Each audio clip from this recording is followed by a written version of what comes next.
Hello friends, कैसे हैं आप लोग। सबको मेरा जय भीम। नमो बुद्धाय। बुद्ध और उनका धम्म में पवित्र जीवन क्या है। नंबर एक बार जब भगवान बुद्ध चारका कर रहे थे, उन्होंने अपने व्यवहार के अनुसार साथ में चल रहे भिक्षुओं को इस प्रकार उपदेश दिया।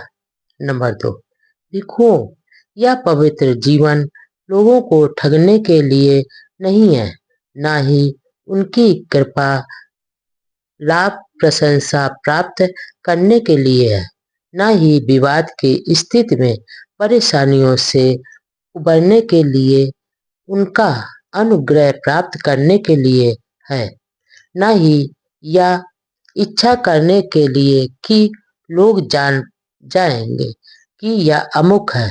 इस पवित्र जीवन में इस प्रकार अभ्यास अभ्यास किया जाता है कि शरीर और वाणी को संयत रखा जाए, आश्रयों को दूर किया जाए तथा राग से विमुक्त और तृष्णा का क्षय किया जाए।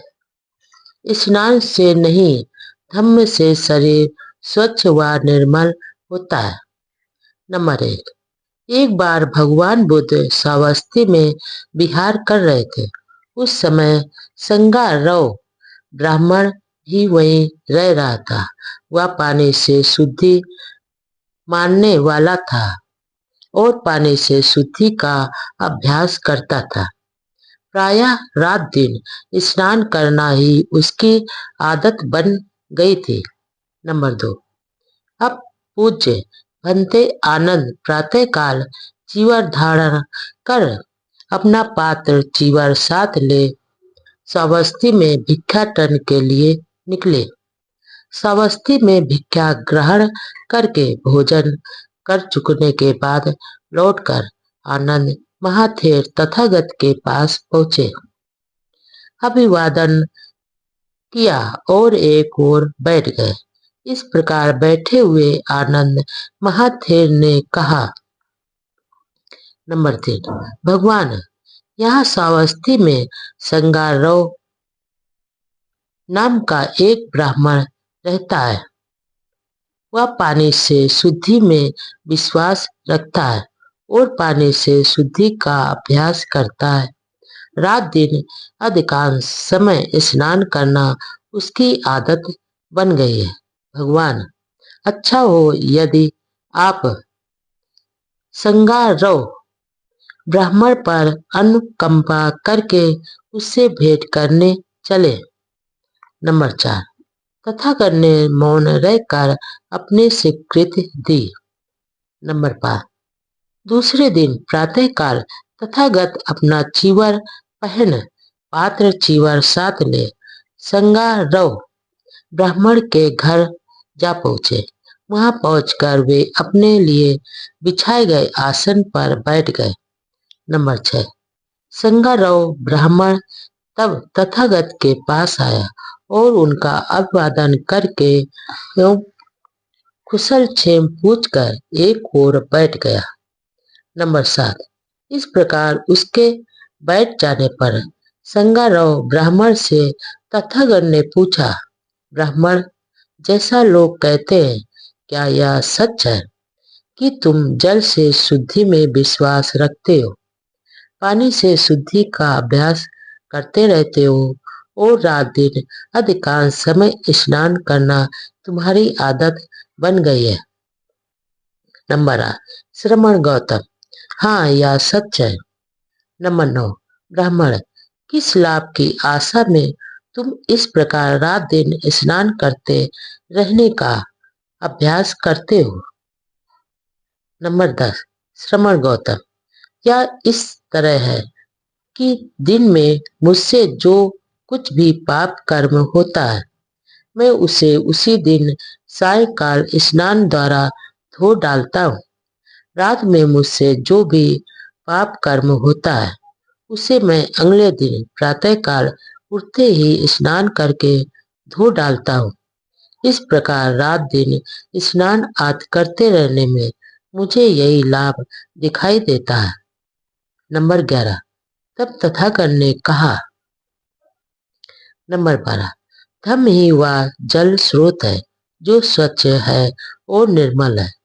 नंबर 13, यहाँ जब जनश्रुतियों के ज्ञाता स्नान करने आते हैं तो उनका प्रत्येक अंग शुद्ध हो जाता है तथा वे दूसरे तट पर चले जाते हैं। नंबर 14, तथागत के ऐसा कहने पर संगारोह ब्राह्मण बोला, श्रमण गौतम, यह अद्भुत है। आज से जीवन पर्याप्त आप मुझे अपना उपासक स्वीकार करें। मैं आपकी शरण में आता हूँ। भोजन नहीं, पवित्र कर्मों का महत्व है। नंबर 1, आमगंध नाम का एक ब्राह्मण तपस्वी अपने शिष्यों के साथ हिमालय में रहता था। नंबर 2, वे ना तो मछली और ना ही मांस खाते थे। प्रतिवर्ष वे कुछ नमक खटाई की खोज में अपने आश्रम से नीचे उतरकर बस्ती में आते थे। गांव के लोग उनका आदरपूर्वक स्वागत करते थे और 4 महीने तक लगातार उनका आतिथ्य करते थे। नंबर 3, तब एक बार भिक्षुओं सहित भगवान बुद्ध भी उसी गांव में आए तो लोग तथागत का धम्मोपदेश सुनकर उनके श्रवक बन गए। नंबर 4, सदा की भांति उस वर्ष तपस्वी आमगंध और उसके शिष्य भी उस गांव में आए, किंतु गांव के लोगों ने उसी उत्साह से उनका स्वागत नहीं किया। नंबर 5, आमगंध को यह जानकर निराशा हुई कि तथागत ने मछली और मांस के भोजन का निषेध नहीं किया। इस बात की पुष्टि करने के लिए वह श्रावस्ती के जेतवन बिहार पहुंचा, जहां उस समय तथागत विराजमान थे। वह बोला। नंबर 6, बाजरा, फलियां और फल खाने योग्य पत्ते और जड़ें, किसी भी लता पर लगने वाले फल उचित ढंग से प्राप्त की गई इन चीजों को जो भी सदाचारी खाता है वह सुख भोग के लिए झूठ नहीं बोलता। नंबर 7, आप दूसरों के द्वारा दिए गए तथा अच्छी तरह से पकाए गए स्वादिष्ट, शुद्ध और उत्तम भोजन को ग्रहण करते हैं। जो इस प्रकार चावल से बनाए गए पुलाव का मजा लेता है वह आमगंध खाता है। आप पक्षी के मांस के साथ पका हुआ बढ़िया चावल खाते हैं और कहते हैं कि मुझ पर आमगंध का दोष लागू नहीं होता। नंबर 8, मैं आपसे इसका अर्थ जानना चाहता हूँ कि आपका यह आमगंध किस तरह का है। नंबर 9, तथागत ने उत्तर दिया, जीव हिंसा करना, पीटना, काटना, बांधना, चुराना, झूठ बोलना, ठगना, धोखा देना, अनुपयोगी ज्ञान तथा व्यभिचार ये आम गंध है, मांस का खाना नहीं। नंबर 10, इस संसार में जो व्यक्ति इंद्रिय विषयों में असंयत होते हैं, अच्छी लगने वाली वस्तुओं के प्रति लोभी होते हैं, अपवित्र कार्यों में लिप्त होते हैं, कुटिल होते हैं, नाशवादी विचार के होते हैं, अनुकरणीय नहीं होते हैं, ऐसा होना ही आम गंध है, मांस खाना नहीं। नंबर 11, इस संसार में जो लोग कठोर होते हैं, चुगलखोर होते हैं, विश्वासघाती होते हैं, निर्दयी होते हैं, अहंकारी होते हैं, अनुदार होते हैं तथा किसी को कुछ भी न देने वाले होते हैं, ऐसा होना ही आम गंध है, मांस खाना नहीं। नंबर 12, क्रोध, अभिमान, दुराग्रह, विरोधी भाव, ठगी, ईर्ष्या, सेखी बघारना, अधिक अहंकार, कुसंगत या आम गंध है, मांस का खाना नहीं। नंबर 13, जो दुष्शील होते हैं, कर्ज को लौटाते नहीं है, दूसरे की झूठी निंदा करते हैं, ढोंगी होते हैं, जो इस संसार में निकृष्टतम होते हैं तथा इस प्रकार के दुष्कर्म करते हैं, यही आम गंध है, मांस का भोजन नहीं। नंबर 14, जो लोग संसार में दूसरों के प्रति असंयत होते हैं, जो दूसरों को हानि पहुंचाने में लगे रहते हैं, दूसरों की वस्तुएं छीन लेते हैं, दुःशील होते हैं, निर्दयी होते हैं, कठोर होते हैं तथा अनादर करने वाले होते हैं, ऐसा होना ही आम गंध है, मांस भोजन नहीं। नंबर 15, जो लोभ या द्वेष के कारण प्राणियों पर आक्रमण करते हैं तथा सदैव कुकर्म करने के लिए तत्पर रहते हैं, वे मरणातर अंधकार में जाते हैं और सिर के बल नरक में गिरते हैं, ऐसा होना ही आम गंध है, मांस भोजन नहीं।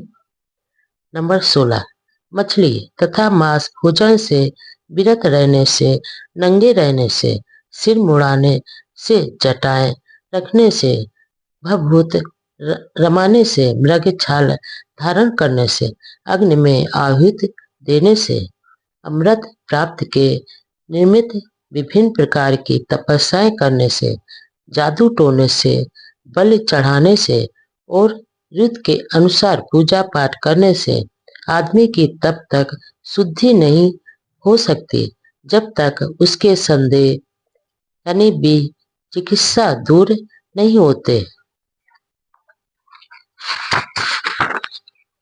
नंबर 17, संयत इंद्रिय है, जागरूक है। नंबर 17, जो संयतेंद्रिय है, जागरूक है, धम्म में स्थित है, जिसे शील पालना और भद्रता में आनंद का अनुभव होता है, जिसने आसक्ति को त्याग दिया है और सभी दुखों को जीत लिया है, वह बुद्धिमान आदमी देखने और सुनने में आसक्त नहीं होता। नंबर 18, यह अकुशल कर्म ही है जो आम गंध है, मांस भोजन नहीं। भोजन खाने का व्यक्ति की पवित्रता से कोई संबंध नहीं है। नंबर 1, एक ब्राह्मण भगवान बुद्ध के पास आया और उसने प्रश्न किया कि आदमी के चरित्र पर भोजन का कोई प्रभाव पड़ता है या नहीं। नंबर 2, ब्राह्मण बोला, जौ, गिरी, दाल, कंदमूल, कोपल जैसा भोजन यदि ठीक से खाया जाए तो यह सुखी जीवन में सहायक होता है, मांस का खाना बुरा है। नंबर 3, भगवान ने उत्तर दिया, यद्यपि तुम कहते हो कि तुम मुर्दा मांस को नहीं छूते, तो भी तुम चिड़ियों के मांस से बना हुआ अपनी रुचि का पकवान खाते हो। मैं तुमसे पूछता हूँ कि मुर्दा मांस से तुम्हारा क्या अभिप्राय है। नंबर 4, किसी प्राणी की हत्या करना, किसी का अंग भंग करना, मारना, पीटना, बांधना, चोरी करना, झूठ बोलना, ठगी, छल कपट, व्यभिचार, ये सब मांस नहीं है तो भी ये मुर्दा मांस के भोजन जैसे ही है।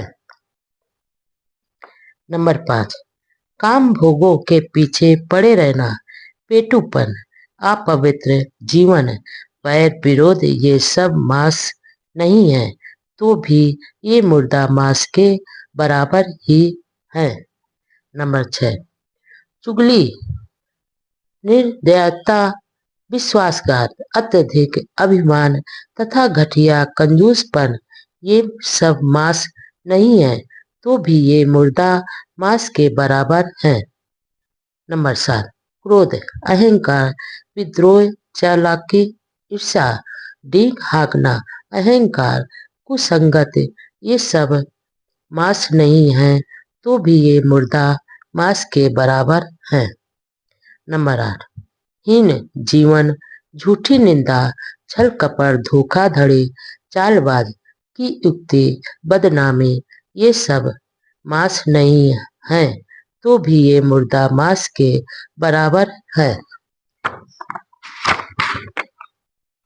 नंबर 9, भावावेश में हत्या तथा चोरी करना ये अपराध सर्वनाश से भरे हैं और नरक के द्वार है। ये मांस नहीं है तो भी ये मुर्दा मांस के बराबर है। नंबर 10, न ही मांस और मच्छी आहार के त्याग से, न ही नग्न रहने से, न ही चोटी रखने से, न ही मुंडे रहने से, न ही मृग छाल पहनने से, न ही अग्नि पूजा से, न ही भविष्य के सुख के लिए तपस्या करने से, न ही धोने से, न ही यज्ञ हवन से और न ही धार्मिक अनुष्ठान से वह व्यक्ति स्वच्छ हो सकता है, जिसमें संदेह भी चिकित्सा है। नंबर 11, अपनी इंद्रियों को संयत रखो, अपने ऊपर काबू रखो, सत्य का पालन करो और दयावान रहो।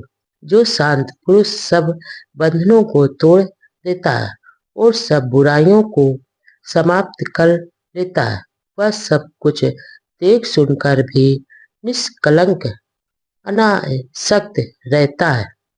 नंबर 12, तथागत से इस ऊंचे त्राण यानी रक्षा करने वाले सत्य धर्म की देशना सुनकर ब्राह्मण ने मुर्दा मांस की निंदा की और सभी बुराइयों का परित्याग करके तथागत के समक्ष विनम्रता पूर्वक झुककर वही प्रवज्जा हेतु याचना की।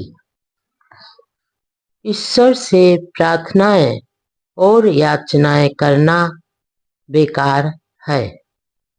नंबर 1, एक बार भगवान बुद्ध ने वह सेठ से बातचीत करते हुए कहा। नंबर 2, यदि यह अचिरवती नदी ऊपर तक लबालब भरी हो और एक आदमी जिसे नदी के दूसरे तट पर काम हो वह आए और इसे पार करना चाहे।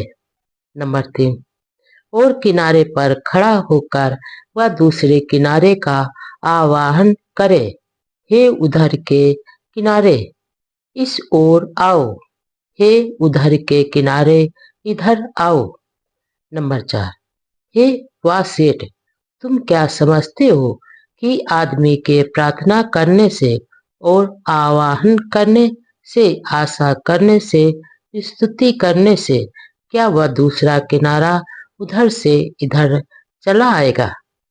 नंबर 5, ठीक इसी प्रकार वह सेठ 3 वेदों के जानकर ब्राह्मण उन गुणों के अभ्यास को छोड़कर जो वास्तव में किसी को सच्चा ब्राह्मण बनाते हैं और उन 2 गुणों का अभ्यास करके जो व्यक्ति को आप ब्राह्मण बनाते हैं, ऐसी प्रार्थनाएं करें। नंबर 6, हे इंद्र, हम तेरा आवाहन करते हैं, हे ब्रह्मा, हम तेरा आवाहन करते हैं, हे ईशान, हम तेरा आवाहन करते हैं, हे प्रजापति, हम तेरा आवाहन करते हैं, हे ब्रह्म, हम आवाहन करते हैं, आवाहन करते हैं, आवाहन करते हैं।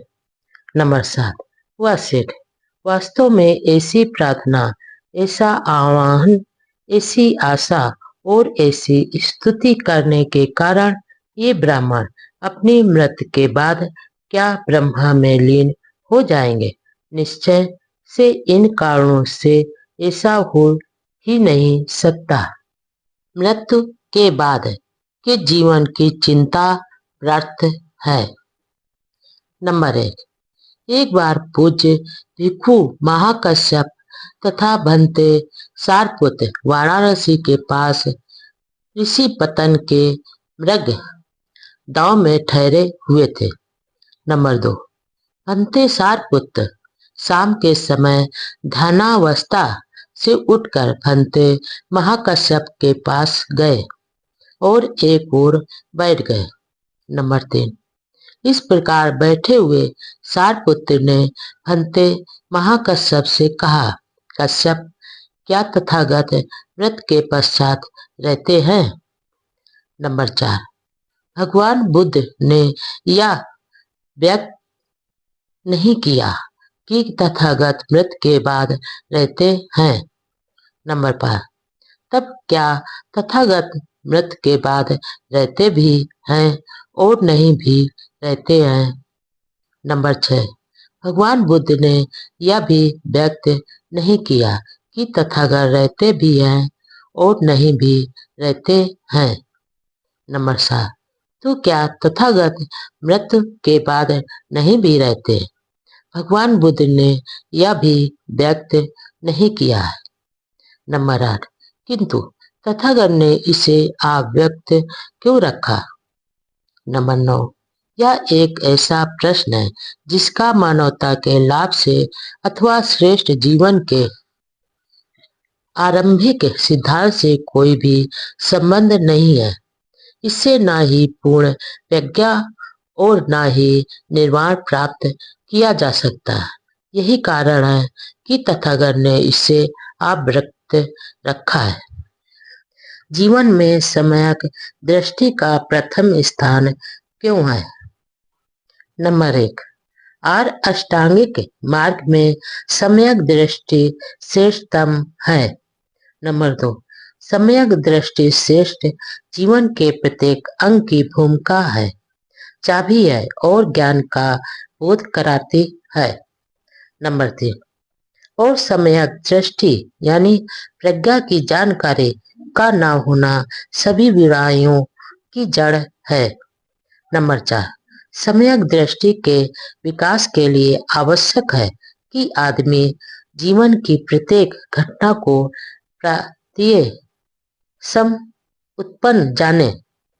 सम्यक दृष्टि रखने का अर्थ है प्रत्यय सम उत्पाद यानी कार्य कारण के नियम को जान लेना।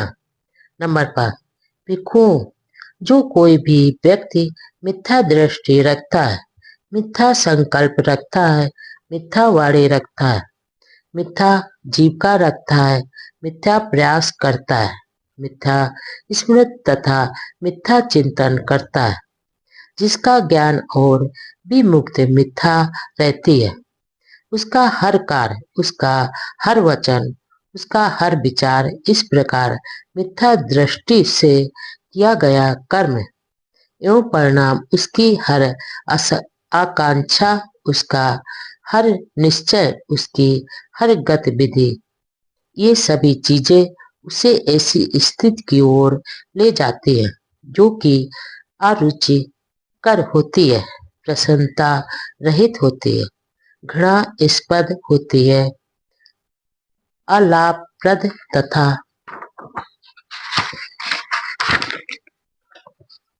दुखद होती है।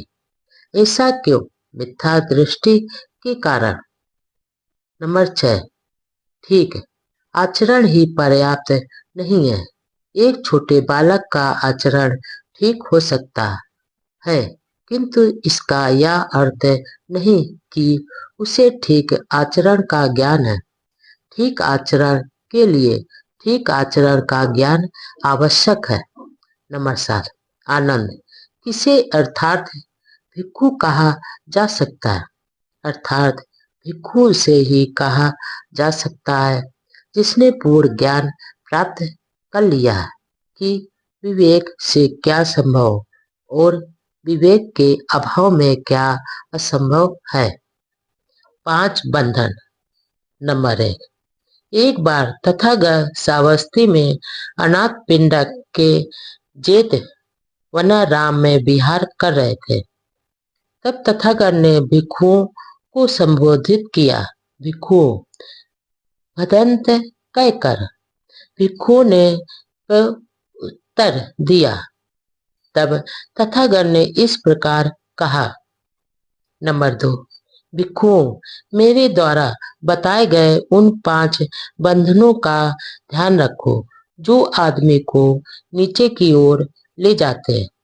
नंबर 3, इस पर भिक्षु, मान लो कह पुत्र ने तथागत से इस प्रकार निवेदन किया। नंबर 4, भगवान, मैं उन 5 बंधनों का ध्यान रखता हूँ। नंबर 5, मालूम कह पुत्र, तू उन 5 बंधनों का किस प्रकार ध्यान रखता है। नंबर 6, भगवान, मुझे ध्यान है जो आपने शरीर की अवस्था यानी सत्य, काय, दिठी, बीज चिकित्सा यानी संदेह, अनुष्ठान एवं धार्मिक कृत्य पर निर्भरता, विषय शक्ति में आनंद और द्वेष के बारे में बताया है कि ये सभी बंधन है जो पतन की ओर ले जाते हैं। ये 5 बंधन है जिनके बारे में मैं जागरूक रहता हूँ। नंबर 7, मालूम कह पुत्र, ये 5 बंधन किसके लिए बताए गए। क्या तू इन 5 बंधनों को ध्यान में रखता है। क्या दूसरे मतों के अनुयायी छोटे बालक की उपमा देखकर भत्सना के लिए तुझे ऐसा नहीं कहेंगे। नंबर 8, किंतु मालूम कह पुत्र, आकाश की ओर मुंह करके लेटे हुए अबोध छोटे बालक की काया अविकसित होती है। उसमें सत्काय दिट्ठी कहाँ से उत्पन्न हो सकती है। फिर भी उसमें सत्काय दिट्ठी के प्रति प्रवृत्ति तो होती ही है। नंबर 9, इस प्रकार मालूम पुत्र, आकाश की ओर मुंह करके लेटे हुए अबोध छोटे बालक का चित्त अविकसित होता है। तब उसमें चित्त की बीज चिकित्सा कहाँ से उत्पन्न हो सकती है। हाँ, फिर भी उसमें बीज चिकित्सा की प्रवृत्ति रहती है। नंबर 10, इसी प्रकार मालूम पुत्र, इस अवस्था में उसका शील युक्त आचरण नहीं हो सकता। तब उसमें शील व्रत यानी अनुष्ठान एवं धार्मिक कृत्य पर निर्भरता कहाँ से आएगी। फिर भी उसमें शील व्रत संबंधी निर्भरता की प्रवृत्ति रहती है। नंबर 11, इसी प्रकार मालूम पुत्र, उस अबोध बालक में कोई कामासक्ति नहीं होती है। तब उसमें कामासक्ति की इच्छा कहाँ से आएगी। किंतु फिर भी उसमें भी कामासक्ति की प्रवृत्ति रहती है। नंबर 12, इसी प्रकार मालूम पुत्र, उस अबोध बालक के लिए अभी प्राणियों का अस्तित्व ही नहीं है। तब उसके मन में प्राणियों के प्रति द्वेष कहाँ से आएगा। हाँ, फिर भी उसमें द्वेष की प्रवृत्ति तो रहती ही है। नंबर 13, अब क्या मालूम पुत्र, दूसरे मतों के अनुयायी छोटे अबोध बालक की उपमा देकर तेरी भर्त्सना नहीं करेंगे। नंबर 14, जब यह कहा जा चुका तो महाथेर ने तथागत से निवेदन किया, सुगत, अब आपके लिए विश्राम करने का समय है। सुगत, अब आपके लिए विश्राम करने का समय है। श्रेष्ठ जीवन, राग द्वेष से मुक्त हो जाना। नंबर 1, एक बार राध फिर तथागत के पास आए। आकर तथागत को अभिवादन कर एक ओर बैठ गए। इस प्रकार बैठे हुए राधेर ने तथागत से निवेदन किया, भगवान, कृपा करके बताएं कि निर्वाण किस लिए है। नंबर 2, भगवान बुद्ध ने उत्तर दिया, निर्वाण का अर्थ है राग द्वेष से मुक्त हो जाना। नंबर 3, लेकिन भगवान, निर्वाण का उद्देश्य क्या है। नंबर 4, राध, श्रेष्ठ जीवन जीना ही निर्वाण है। निर्वाण ही लक्ष्य है, निर्वाण प्राप्त ही उद्देश्य है। निर्वाण क्या है? नंबर एक बार भगवान बुद्ध सावस्ती में अनाथ पिंडक के जेत वनाराम में विहार कर रहे थे। वहीं पर भंते सारपुत्र भी ठहरे हुए थे। नंबर 2, तथागत ने भिक्षुओं को संबोधित करते हुए कहा, भिक्षुओं, तुम्हें धम्म का याद है, यानी उत्तराधिकारी बनना चाहिए, भौतिक वस्तुओं का नहीं, क्योंकि मेरे मन में तुम सब के लिए अनुकंपा है। इसलिए धर्मानुसार मैं चाहता हूं कि तुम ऐसे ही बनो। नंबर 3, इतना कहकर तथागत उठे और अपनी कुटी में चले गए। नंबर 4, बनते सारपुत्र पीछे रह गए। भिक्षु ने सारपुत्र से प्रार्थना की कि वह बताए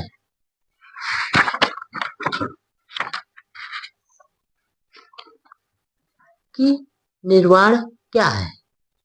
नंबर 5, तब सारपुत्र ने भिक्षु को उत्तर देते हुए कहा, भिक्षु, तुम जानते हो कि लोभ आकुशल धम्म है, द्वेष आकुशल धम्म है। नंबर 6, इस लोभ और द्वेष के त्याग हेतु एक मध्यम मार्ग है, जो हमें आंख देने वाला है, ज्ञान देने वाला है, शांति, प्रज्ञा, बोधि तथा निर्वाण की ओर ले जाने वाला है। नंबर 7, यह मध्यम मार्ग क्या है? यह और कुछ नहीं, केवल अष्टांगिक मार्ग है, जैसे सम्यक दृष्टि, सम्यक संकल्प, सम्यक वाणी, सम्यक कर्मात, सम्यक आजीविका, सम्यक व्यायाम, सम्यक प्रयास, सम्यक स्मृति तथा सम्यक समाधि। भिक्षु, यही मध्यम मार्ग है। नंबर 8, हाँ भिक्षु, क्रोध आकुशल धर्म है, द्वेष आकुशल धर्म है, ईर्षा और कंजूसी आकुशल धर्म है, मिथ्याचार, छल कपट और अहंकार आकुशल धर्म है, ढोंग और प्रमादपन आकुशल धर्म है। नंबर 9, प्रमाद और आडंबर के त्याग के लिए मध्यम मार्ग है, जो आग देने वाला है, ज्ञान देने वाला है तथा शांति, प्रज्ञा और बोधि की ओर ले जाने वाला है। नंबर 10, आर अष्टांगिक मार्ग का ही दूसरा नाम निर्वाण है। नंबर 11, इस प्रकार महाथेर सारपुत्र ने कहा तो सभी भिक्षुओं ने आनंदित होकर उनका अनुमोदन किया। चाहे दूसरे कुछ भी करें, तुम शील का पालन करो। नंबर 1, सभी आकुशल विचारों का त्याग करो। नंबर 2, आकुशल विचारों के मिटा देने का यह मार्ग है। नंबर 3, तुम्हें यह संकल्प करना होगा कि चाहे दूसरे लोग हानि करने वाले हों, किंतु तुम किसी को हानि नहीं पहुंचाओगे। नंबर 4, चाहे दूसरे हिंसा करें, किंतु तुम कभी हिंसा नहीं करोगे। नंबर 5, चाहे दूसरे चोरी करें, किंतु तुम कभी चोरी नहीं करोगे। नंबर 6, चाहे दूसरे पवित्र जीवन व्यतीत न कर रहे हों, किंतु तुम पवित्र जीवन व्यतीत करोगे। नंबर 7, चाहे दूसरे किसी की निंदा करें, विरुद्ध बोले, व्रत बोले, किंतु तुम ऐसा कुछ नहीं बोलोगे। नंबर 8, चाहे दूसरे झूठ बोले, निंदा करें, दोषारोपण करें अथवा बकवास करें, लोभ लालच करें, किंतु तुम किसी प्रकार का लोभ लालच नहीं करोगे। नंबर 9, चाहे दूसरे अहितकर हो, किंतु तुम अहितकर नहीं होगे।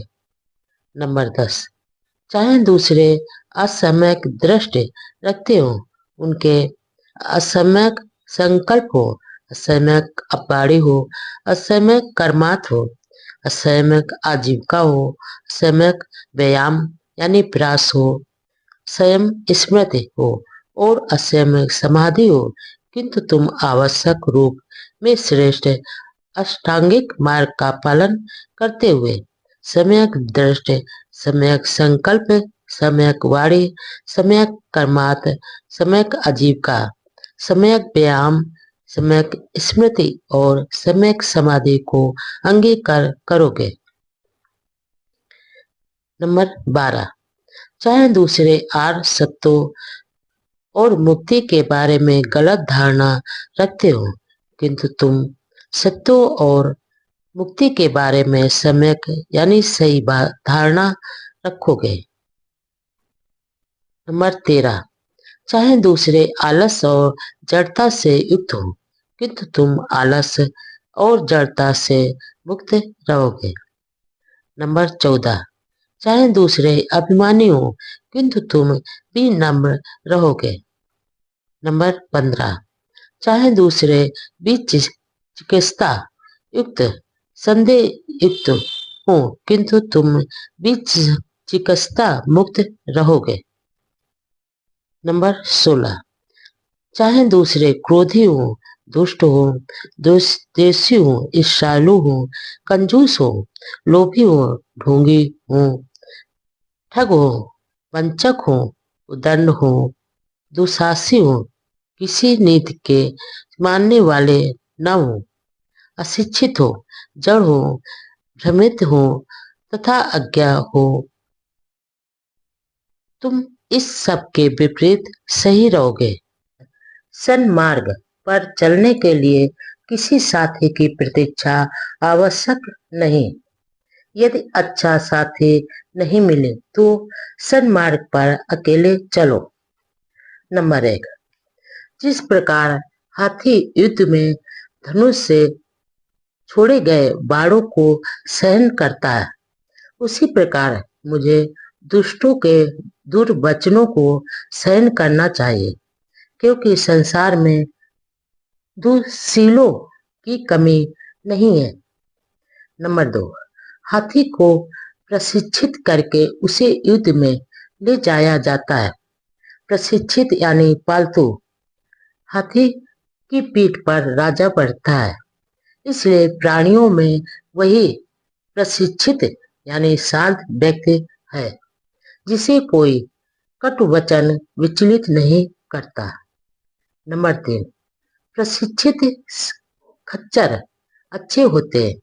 सिंधु नस्ल के प्रशिक्षित श्रेष्ठ अश्व अच्छे होते हैं। प्रशिक्षित बलशाली हाथी अच्छा होता है। स्वयं संयत व्यक्ति सभी प्राणियों में श्रेष्ठ होता है।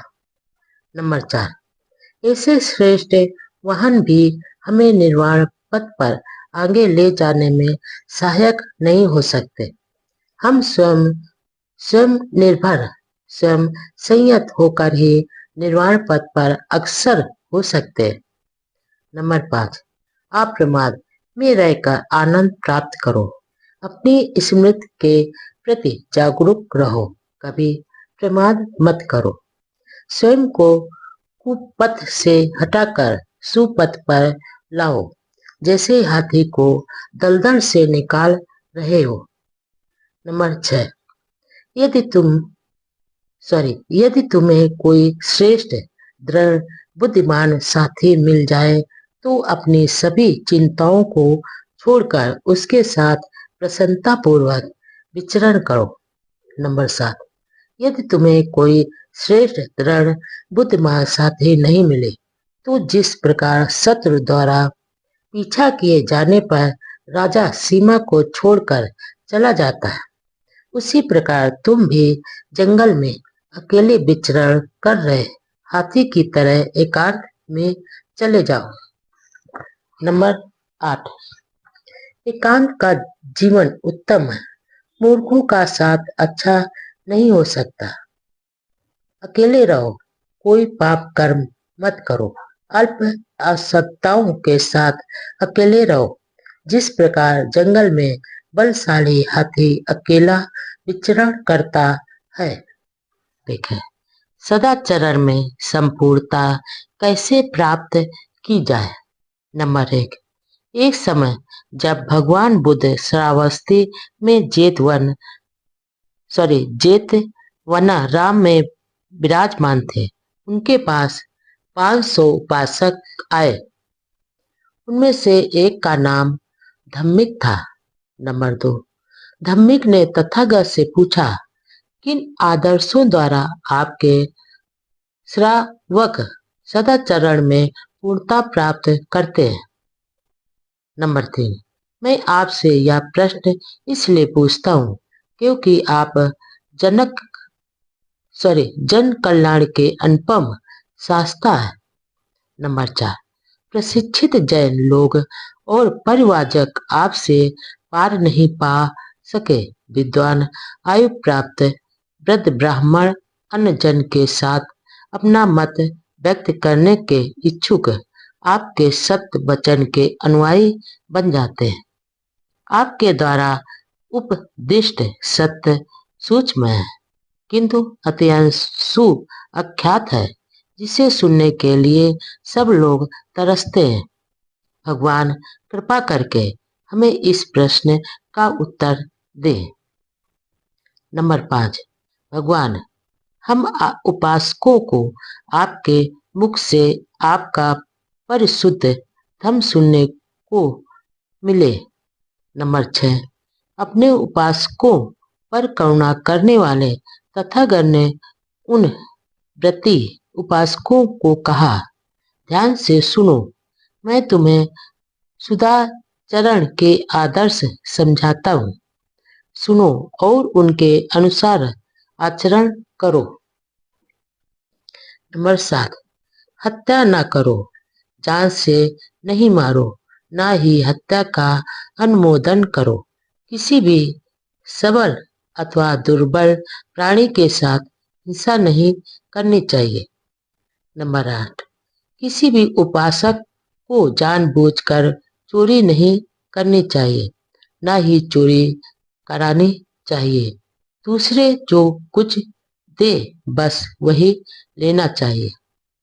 नंबर 9, व्यभिचार को आग के गड्ढे के समान समझकर उससे दूर रहे अथवा स्वयं संयमी न हो पाने पर किसी विवाहित स्त्री का चरित्र न बिगाड़े। नंबर 10, किसी परिषद में, अदालत में या बातचीत में झूठ न बोले, न किसी को झूठ बोलने के लिए प्रेरित करें अथवा उसका समर्थन करें, असत्य का त्याग करें। नंबर 11, उपासक को चाहिए कि इस नियम का पालन करे, नशीले पदार्थों को ग्रहण न करे, किसी को इसका पान न कराए, किसी के नशीले पदार्थ पान करने का अनुमोदन न करे। विचार करें कि शराब आदमी को कैसे पागल बनाकर पतन की ओर ले जाती है। नंबर 12, शराब के नशे में उपासक पाप कर बैठते हैं तथा दूसरे प्रमादी उपासकों को पाप में प्रवृत्त करते हैं। इसलिए इस पागल बनाने वाले व्यसन का, इस मूर्खता का, इस मूर्खों के स्वर्ग का परित्याग करें।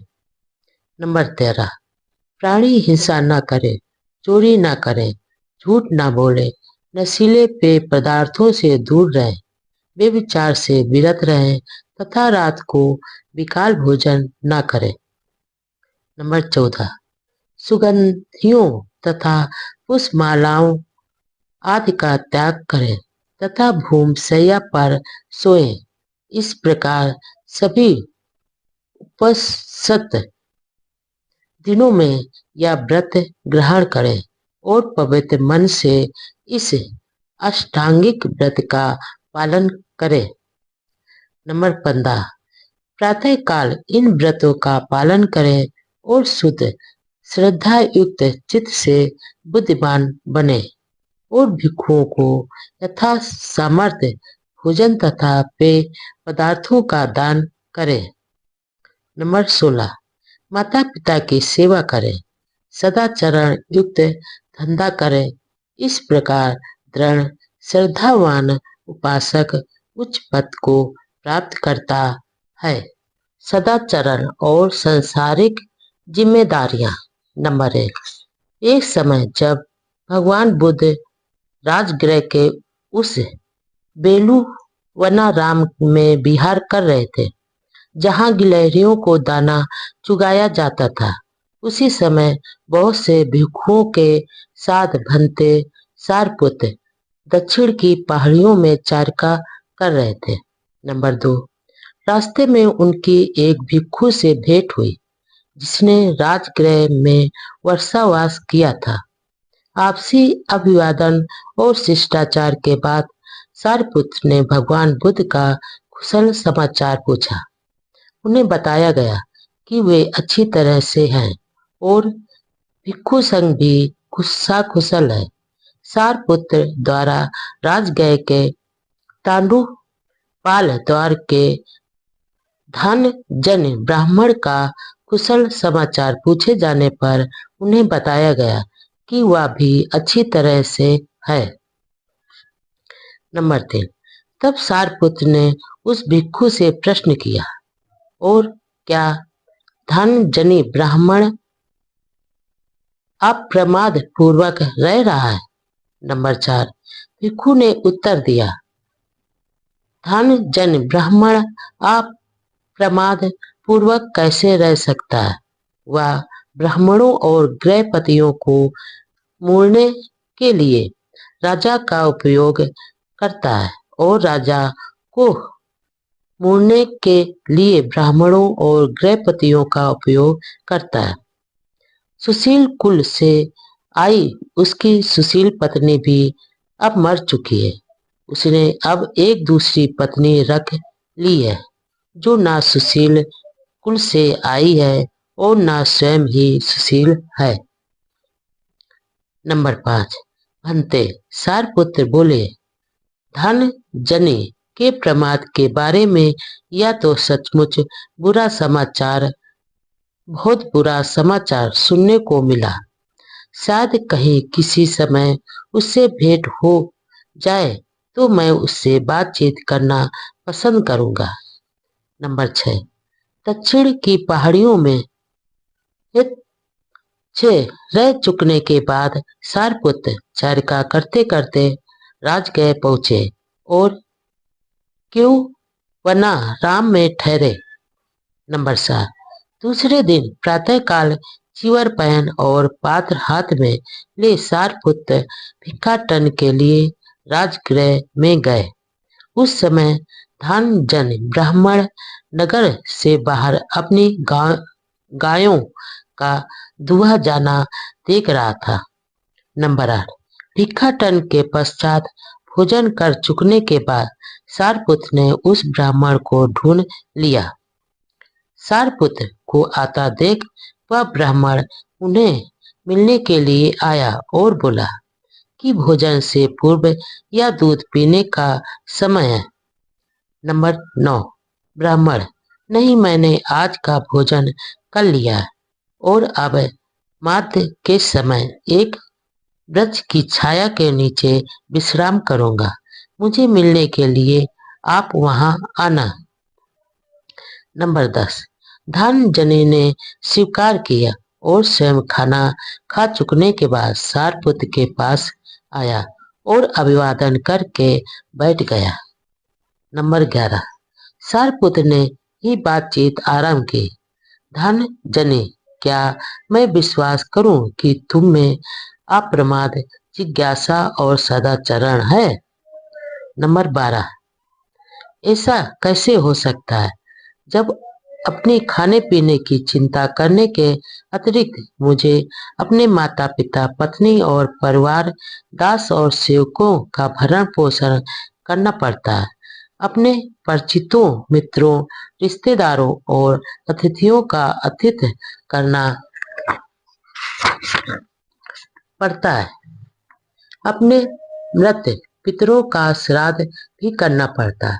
देवताओं को भी बलि देनी पड़ती है और राजा को भी कर चुकाना पड़ता है। नंबर 13, धर्म जने, तुम क्या सोचते हो? मान लो कि एक आदमी ने अपने माता पिता के कारण न्याय और औचित्य का त्याग कर दिया और दंडित किए जाने पर वह कहे कि माता पिता के कारण ही उसने न्याय और औचित्य का मार्ग छोड़ दिया, इसलिए उसे दंडित ना किया जाए। नंबर 14, नहीं, इन सभी अनुरोधों के बावजूद जेलर उसे जेल में डाल देगा। नंबर 5, क्या इससे उसे कोई लाभ होगा? यदि वह स्वयं की ओर से अथवा पत्नी और परिवार के हित का तर्क प्रस्तुत करते हुए कहे कि उनके कारण ही उसने न्याय और औचित्य के पद का त्याग कर दिया था। नंबर 16, नहीं। नंबर 17, क्या इससे उसे कोई लाभ होगा यदि उसके दास या दूसरे नौकर चाकर उसकी वकालत करें? नंबर 18, बिल्कुल नहीं। नंबर 19, अथवा उसके मित्र एवं परिचित उसकी वकालत करें? नंबर 20, बिल्कुल नहीं। नंबर 21, अथवा उसके रिश्तेदार एवं अतिथि उसकी वकालत करें? नंबर 22, बिल्कुल नहीं। नंबर 23, अथवा उसके मृत पितृगण ही उसकी वकालत करें कि उसने देवताओं को बलि देने के लिए या राजा को कर देने के लिए न्याय और औचित्य के मार्ग का त्याग कर दिया था। नंबर 24, बिल्कुल नहीं। नंबर 25, अथवा इससे कोई लाभ होगा यदि वह स्वयं या उसकी ओर से दूसरे वकालत करें कि उसने अपने खाने पीने और आराम के लिए न्याय और औचित्य का मार्ग छोड़ दिया। नंबर 26, नहीं। नंबर 27, धन जने, तुम क्या सोचते हो? दोनों में से कौन आदमी उत्तम है? क्या वह जो अपने माता पिता की खातिर न्याय और औचित्य का पथ त्याग देता है, अथवा वह जो उनकी चिंता न कर न्याय और औचित्य के पथ को नहीं त्यागता? नंबर 28, धन जने ने उत्तर दिया, बाद वाला, क्योंकि न्याय और औचित्य के पथ पर चलना ही न्याय और औचित्य के पथ का त्याग करने से अच्छा है। नंबर 29, और फिर धन जने दूसरे आचरण हैं जो स्वयं में अच्छे हैं, जिनके द्वारा व्यक्ति बिना कुमार्ग पर चले अपने माता पिता का पालन पोषण कर सकता है। तो क्या स्त्री, परिवार और सभी दूसरों के संबंध में यही बात लागू नहीं होती? नंबर 30, सारपुत्र, यही लागू होती है। नंबर 31, तब पूजनीय सारपुत्र के कथन से प्रसन्न हो धनजनी ब्राह्मण ने उन्हें धन्यवाद दिया और उठकर अपने मार्ग पर चल दिया। जीवन में सदाचरण की आवश्यकता क्यों? नंबर 1, तब तथागत ने पाटली ग्राम के उपासकों को संबोधित किया। नंबर 2, हे गृहपतियों, दुष्ट तथा दुराचारी आदमी को ये दुष्परिणाम भुगतने पड़ते हैं। नंबर 3, दुष्ट तथा दुराचारी आदमी को प्रमाद के कारण संपत्ति की बहुत बड़ी हानि उठानी पड़ती है। नंबर 4, फिर उसका अपयश होता है जो उसे दुनिया की नजरों में गिराकर बदनाम कर देता है। नंबर 5, वह किसी भी संगत में जाए, चाहे वह कुलीन परिषद हो, चाहे ब्राह्मण परिषद हो, चाहे गृहपति परिषद हो, अथवा चाहे श्रमण परिषद हो, वह उसमें बहुत संकोच से जाता है और लज्जित हो जाता है। वह निर्भय नहीं होता। यह तीसरी हानि है। नंबर 6, फिर मरते समय उसे मानसिक शांति नहीं होती। वह मरण काल में दुखी रहता है या चौथी हानि है।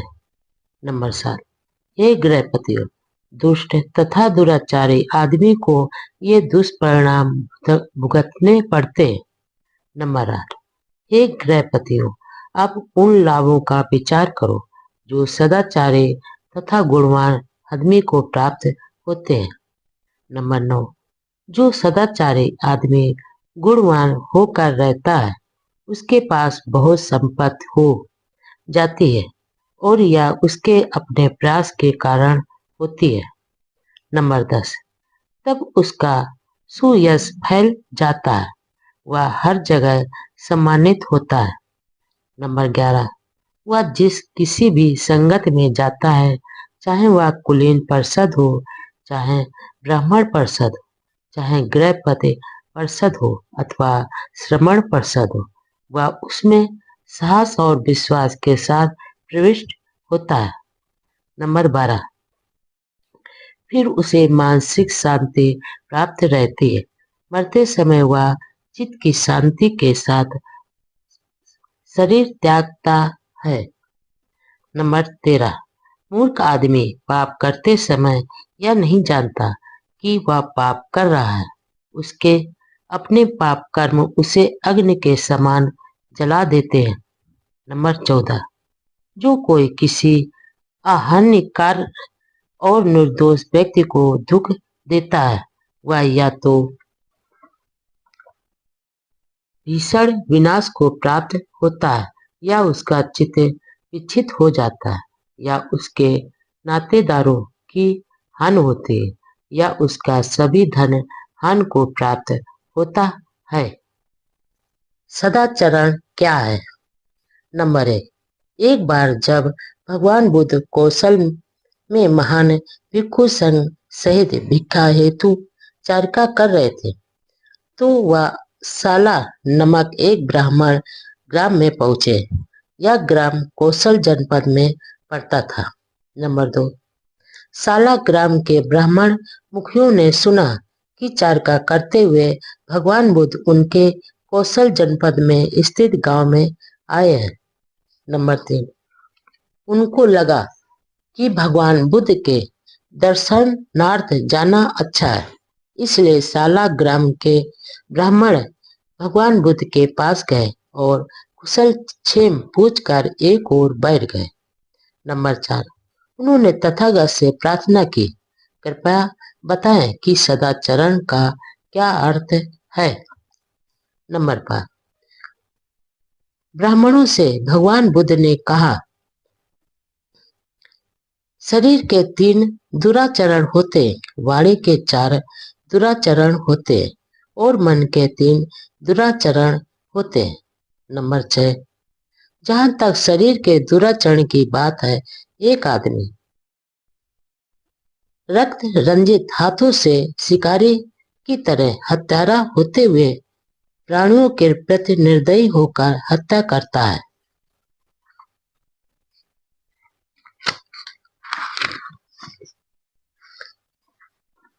अथवा वह गांव या जंगल में पराई वस्तु को चोरी की नियत से बिना दिए हुए अपना बना लेता है, अथवा वह माता पिता भाई बहन अथवा अन्य संबंधियों की अधीनता में रहने वाली अविवाहित लड़कियों से और ऐसी लड़कियों से भी व्यभिचार करता है जिनकी मंगनी यानी सगाई हो गई है, जिनके गले में मंगनी की माला पड़ चुकी है।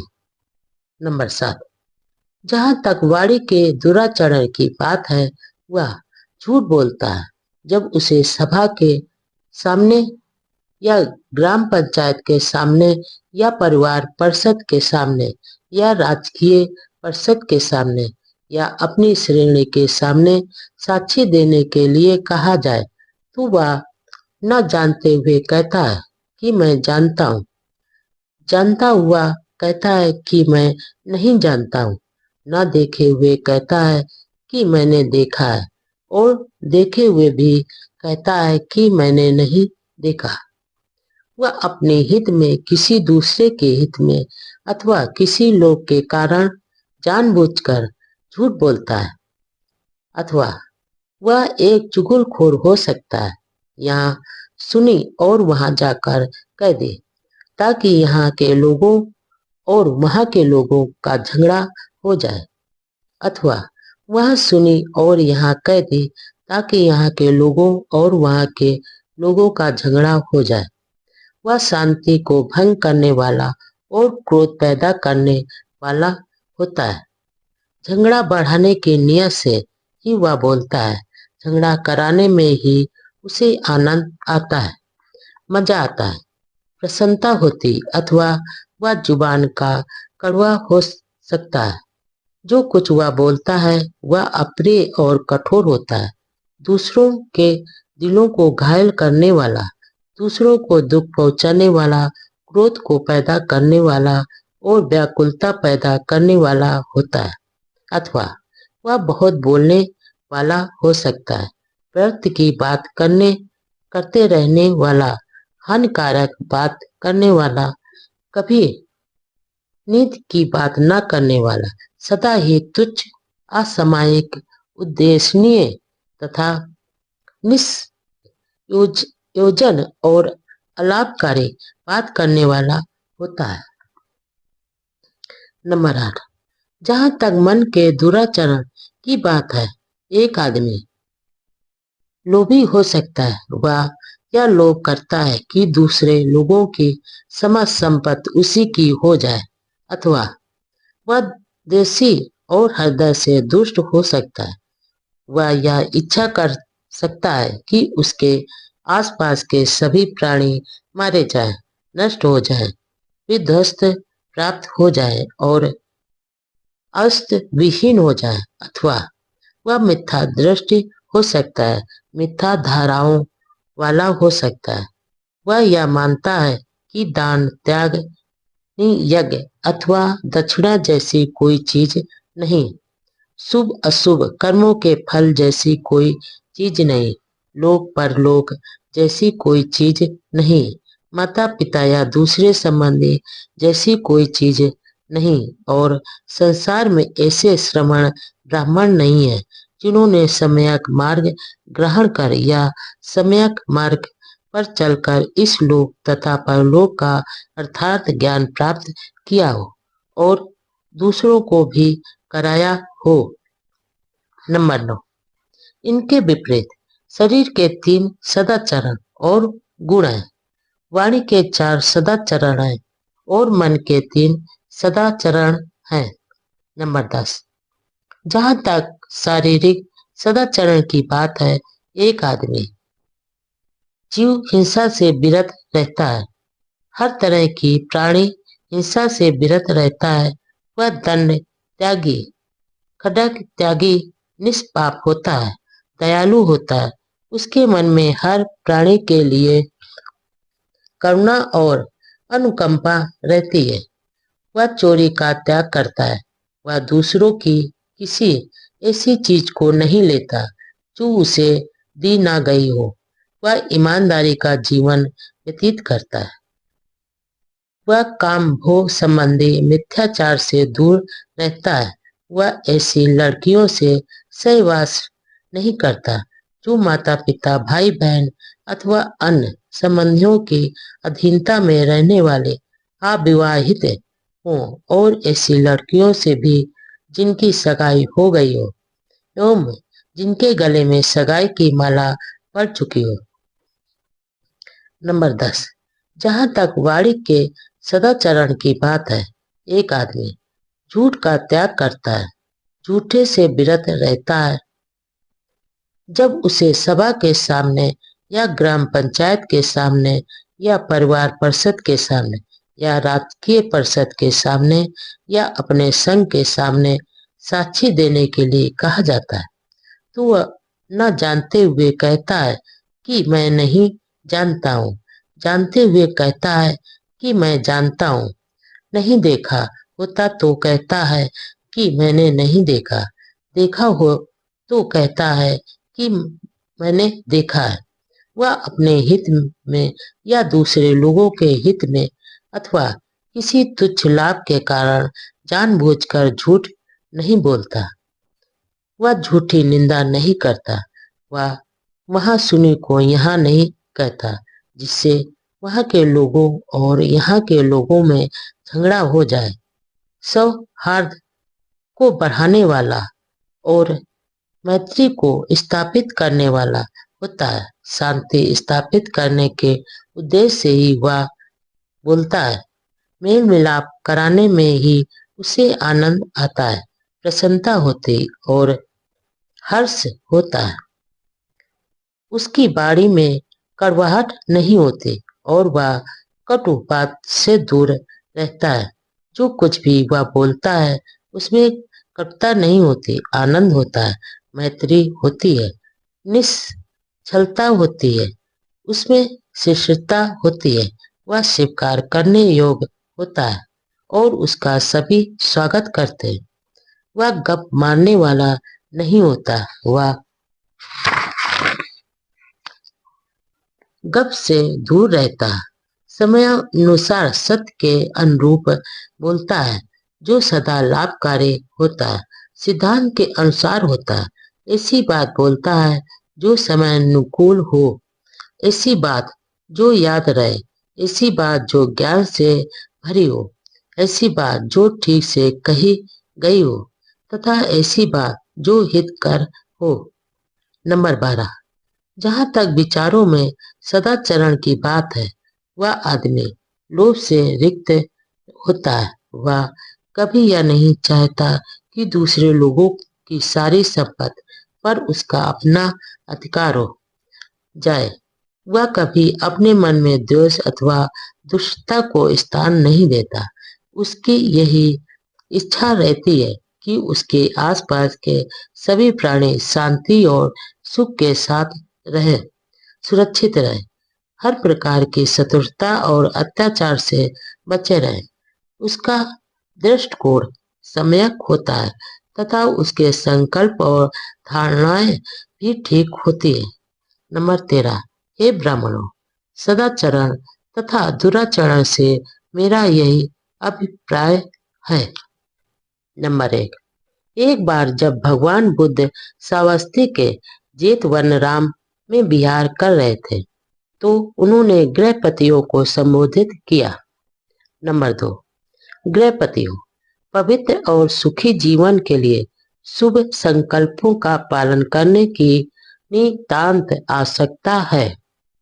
नंबर 3, मैं तुम्हें बताता हूँ कि तुम्हारे शुभ संकल्प कैसे होने चाहिए।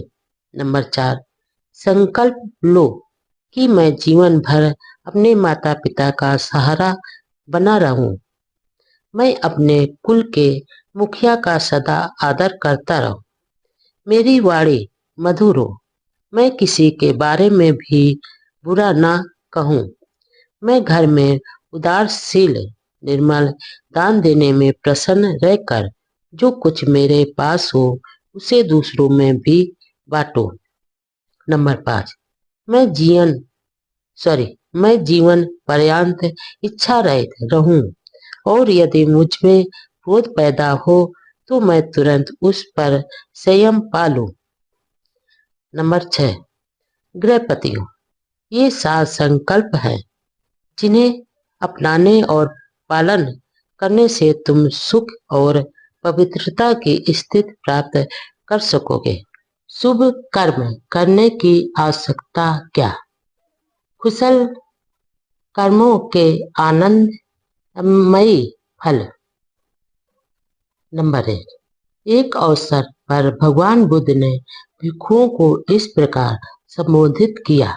नंबर 2, भिक्षुओं, कुशल कर्म करने से मत डरो, यह कुशल कर्म ही सुख का दूसरा नाम है, जिसकी हम इच्छा करते हैं, जो प्रिय है, जो आनंददायी है।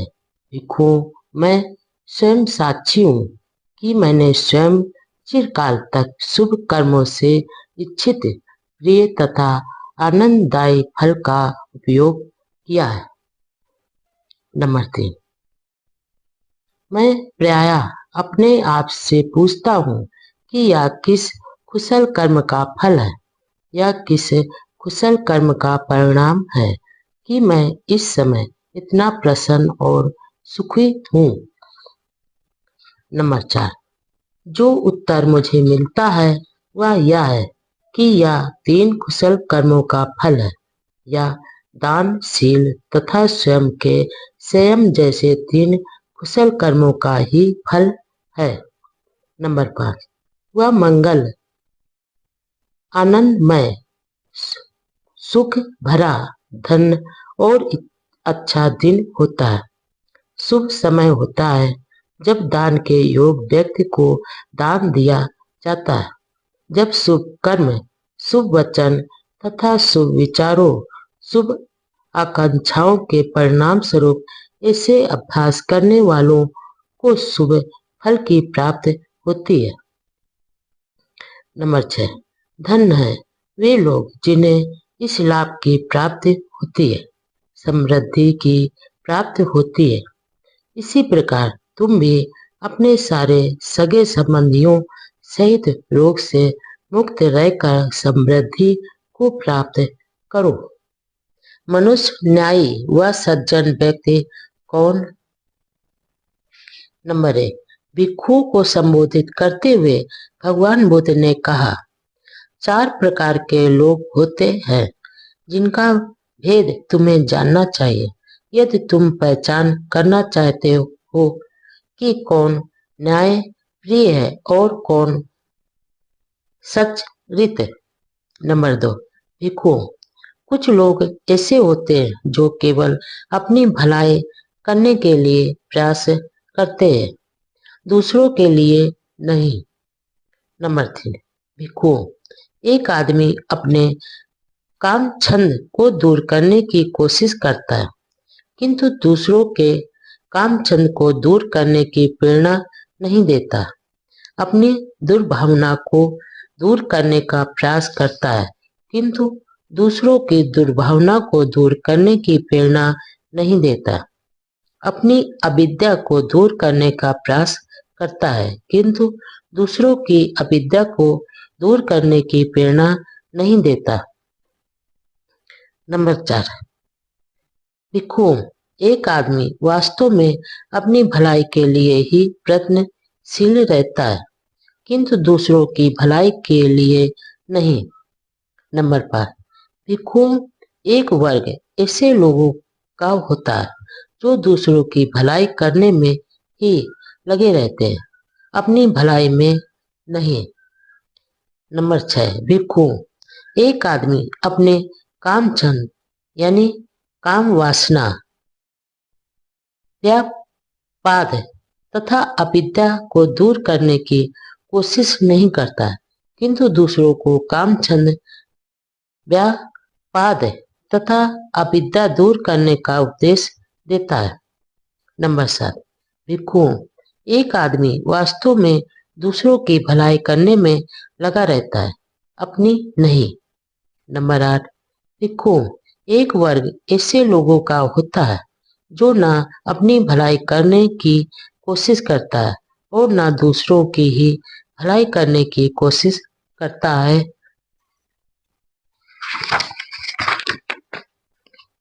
नंबर 8, भिक्षुओं, एक आदमी ना अपने काम छंद, व्यापाद तथा अविद्या को दूर करने की कोशिश करता है, ना दूसरों को काम छंद, व्यापाद तथा अविद्या को दूर करने का आग्रह करता है।